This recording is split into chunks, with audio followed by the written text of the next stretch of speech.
Bengaluru central हल्का पार्लिमानी चुनाव के उम्मीदवार जनाब मंसूर अली खान साहब की उम्मीदवार के ताल्लुक से हमने शहर के मशहूर समाजी और आरटीआई कारकुन जनाब वज़ीर बेग साहब से मुलाकात की, जिन्होंने तफसील से इलेक्शन के हालात और उनकी कामयाबी के इम्कानात पर रोशनी डाली।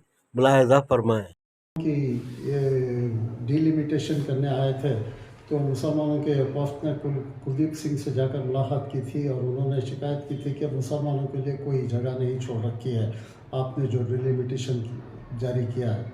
तो उन्होंने उस वक्त कहा था कि बेंगलुरु सेंट्रल एक हल्का है जहां आंख बंद करके मुसलमान जीत सकता है, लेकिन अफसोस की बात यह रही है कि पिछले 20 सालों से यहाँ पर कोई भी मुसलमान कामयाब ना हो सका, जबकि जाफ़र शरीफ साहब को भी शिकस्त हुई और रिजवान अरशद साहब को भी 2 वक्त शिकस्त हुई है। अब मंसूर खान को जिताना मुसलमानों का अवलीन फरीज़ा समझता हूँ, चूँकि सारे कर्नाटका में 28 हल्कों में सिर्फ एक मुसलमान उम्मीदवार को टिकट दी गई है कांग्रेस की तरफ से, और ये जिताना सारे हल्के के मुसलमानों का अवलीन फ़र्ज बन जाता है कि ये कर्नाटक से मुस्लिम नुमाइंदे को चुनकर भेजें। और रही दूसरी बात कि कुछ लोगों ने मंसूर अली ख़ान की तस्वीर दिखाकर यह कहना शुरू कर दिया कि क्या आप जानते हैं।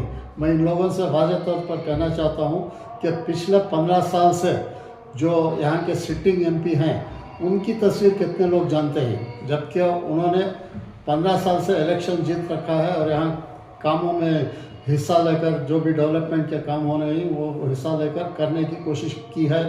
मैं समझता हूँ वो कहाँ की है वो तो पर मुझे पता नहीं है, जबकि शिवाजी नगर, शांति नगर और मुस्लिम इलाक़ों में जैसा सरोगड़ा नगर है वहाँ मुसलमान ज़्यादा रहते हैं, वहाँ तो मैं समझता हूँ 10 रुपये का भी काम नहीं किया गया है वहाँ पर। अब उम्मीद करना चाहिए कि हमारा ये क़ायद अगर इलेक्शन में जीत कर बेंगलुरु सेंट्रल से आ गया तो हम उसको उसके घर पर जाकर हम अपने शिकायत, अपने जो भी मसाइल हैं हल करने की कोशिश करेंगे। तो मंसूर अली ख़ान को जिताना बहुत ही ज़रूरी है ताकि मुसलमानों का शान भी रहे और नाम भी रहे, और पार्लियामेंट में मुसलमानों में, लोकसभा में सवालात, मुसलमानों के मसाइल के सवालात करने वाला शख्स मौजूद रहे। बेंगलुरु सेंट्रल हल्के में 8 असम्बली हल्के आते हैं, जिनमें 5 में कांग्रेस के उम्मीदवार कामयाब हुए हैं, जबकि 3 हल्कों में बीजेपी उम्मीदवारों ने कामयाबी हासिल की है। इनमें महादेवपुरा और सीवी रामन नगर का हल्का ऐसा है जहां बहुत बड़ा वसी हल्का है और आईटी हब भी कहा जाता है इन इलाकों को। वहाँ मंसूर अली खान की स्ट्रेटेजी क्या होगी और वो कैसा वोटरों को रिझाने में कामयाब होंगे। देखिए, 3 हल्के जो राजाजी नगर, सतसवी रामन नगर और माधोपुरा जो है वो बीजेपी के एमएलए कामयाब हुए हैं पिछले असम्बली इंतखाबात में, जबकि 5 हल्के कांग्रेस ने जीते हैं, जिसमें 2 मिनिस्टर और एक बीडीए का 3 मिनिस्टर हैं, जबकि हमारे जज भी पावर मिनिस्टर हैं। हमारे गुंडूराव साहब, ज़मीर अहमद साहब और जज तीनों मिनिस्टर हैं। एक बीडीए के चेयरमैन, वो भी वज़ीर का ओहदा ही कहा जाएगा, जबकि रिजवान अरशद साहब को कोई ओहदा नहीं, एमएलए हैं वो। तो माधोपुरा और सरसीवी रामन नगर का मामला यह है कि वहाँ पर जो आईटी हब कहा आपने, वहाँ पर नॉर्थ इंडियंस की तादाद ज़्यादा है, और नॉर्थ इंडियन को भी अब पता चला है कि मौजूदा गवर्नमेंट जो पिछले 10 साल से क्या काम की है और मौजूदा गवर्नमेंट को किस तरह से उखाड़ कर फेंकना है, उनके जहनों में भी आ चुका है। और मुझे कभी उम्मीद है कि इस बार वहाँ पर वोटरों की तादाद ज़्यादा कांग्रेस को ही वोट देगी।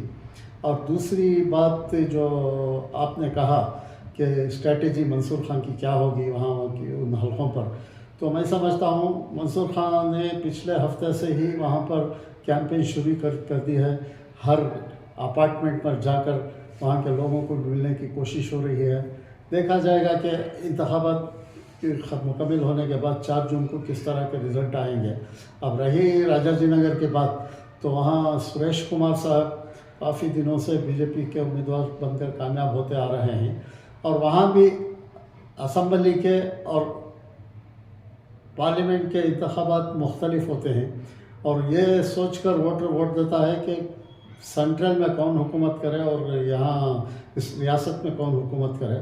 और वहाँ का भी रुझान मुझे काफ़ी अच्छा नज़र आ रहा है।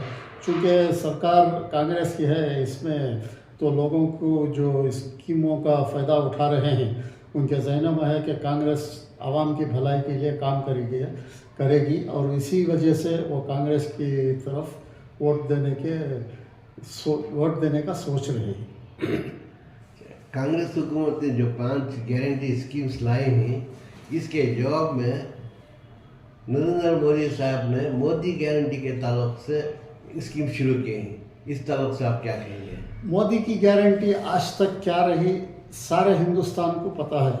2014 के आम इंतखाबात के पहले उन्होंने कई वादे किए थे कि मैं वो करूँगा, बीजेपी आने के बाद ये करेगी क्या आज तक वो वादा पूरा नहीं हुआ। मसलन उनके वादों में यह कहा गया था कि पेट्रोल और रसोई गैस की कीमत कम होगी, सारे लोगों को 2022 तक घर बनाकर पानी के साथ घर के साथ जल दिया जाएगा करके वो हुआ था। फॉरेन से काला धन लाने की जो बात कही गई थी 3 महीने के अंदर काला धन वापस आ जाएगा, जबकि आज देखा जा रहा है कि पिछले से ज़्यादा काला धन स्विस बैंकों में और जमा हो गया है। तो 15 लाख रुपयों की बात कही थी कि हर एक के खाते में 15 लाख रुपये जमा कर दिए जाएंगे। कहाँ है वो सब वादे? यहाँ तक कि उन्होंने किसानों को NSP देने का वादा किया था जो आज तक पूरा नहीं हुआ था। NSP के सिलसिले में एक कानून पास किए थे और किसानों के एहतजाज के बाद उसे वापस लेना पड़ा। अब इस तरह से वादे कर रहे हैं और वो झूठे वादे कभी पूरे नहीं होने वाले हैं। और दूसरी बात, मोदी सरकार आइन में छेड़छाड़ की कोशिश कर रही है। कई आइन में कई तब्दीलियाँ किए हैं, अपने मन मुताबिक करे हैं और सुप्रीम कोर्ट के अहकामात को तक रद्द करके अपने मन मुताबिक कानून बनाए जा रहे हैं। मोदी सरकार पर से लोगों का एतबार उठ चुका है और आइंदा इंतखाबात में मैं समझता हूँ कि मोदी सरकार के खिलाफ आवाम वोट देंगे। क्या इस बार राम मंदिर का मुद्दा जो है काम नहीं करेगा? बिल्कुल, राम मंदिर का मुद्दा फेल हो चुका है। चूँकि राम मंदिर के इफ्तिताह के वक्त जो 4 हमारे मुल्क के सबसे बड़े शंकराचार्य थे, उन्होंने राम मंदिर के इफ्तिताह का बायकॉट किया है, क्योंकि हमारे वज़ीर आज़म खुद राम मंदिर का जो मजहबी एक रस्म होती है, वह रस्म को अदा करने के लिए एक सेकुलर हिंदुस्तान में मोदी साहब खुद जाकर अपना नाम और वोटरों को रुझाने की कोशिश करने के लिए उन्होंने राम मंदिर का इफ्तिताह वक्त से पहले किया, जबकि राम मंदिर तामीर होने में अभी 2 साल का वक्फा बाकी है करके लोग कह रहे हैं। और जो राम मंदिर का मसला जो 2002 से चल पड़ा था, 2024 में बिल्कुल फरवरी के महीने में ख़त्म हो गया। और उससे पहले जब सुप्रीम कोर्ट का फैसला आया था राम मंदिर की जगह के सिलसिले में, उस वक्त वो चैप्टर क्लोज हो जाना चाहिए था। अब चूँकि इंतखाबात 2024 में है, इसलिए राम मंदिर का शोशा छोड़कर नरेंद्र मोदी ने इनकम्प्लीट राम मंदिर का इफ्तिताह कर दिया है।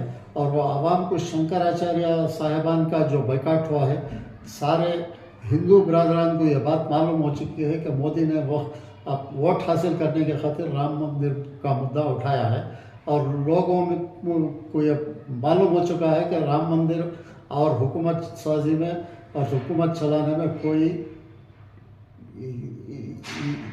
रब्त नहीं है। और दूसरी बात यह है कि राम मंदिर का मामला जो ख़त्म हो चुका है, उसे बार बार उछालने की मोदी साहब कोशिश कर रहे हैं और उसमें वो बुरी तरह नाकाम हो चुके हैं। शुक्रिया।